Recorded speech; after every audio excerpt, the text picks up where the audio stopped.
One announcement, and cash disappeared overnight. On November 8, 2016, India's Prime Minister Narendra Modi appeared on national television and dropped a bombshell. All 501,000 rupee notes, the most common bills in circulation, were instantly worthless. The stated goals were ambitious: to crack down on corruption, destroy untaxed black money, and supercharge the country's move to digital payments. But what happened next was pure chaos. Overnight, a staggering 86% of the country's cash simply vanished. The scenes were unbelievable. People rushed to banks and ATMs, forming lines that stretched for blocks, all desperate to exchange their now useless notes. The ones hit the hardest were not the wealthy elite, but the everyday people. Small shopkeepers who relied on cash, farmers in rural villages, and daily wage earners whose livelihoods depended on the notes in their pockets. They couldn't buy food, pay for transport, or run their businesses. The human cost was devastating. The policy was linked to dozens of deaths, people who collapsed from exhaustion while waiting in endless queues,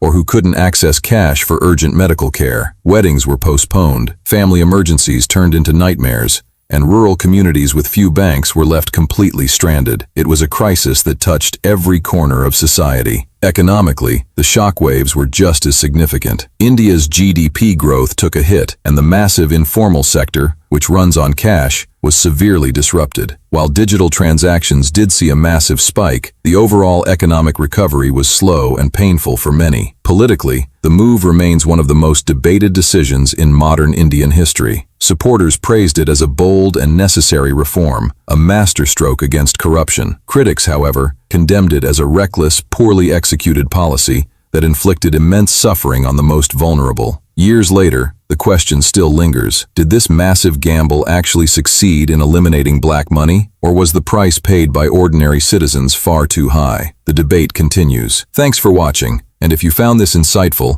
don't forget to like and subscribe for more.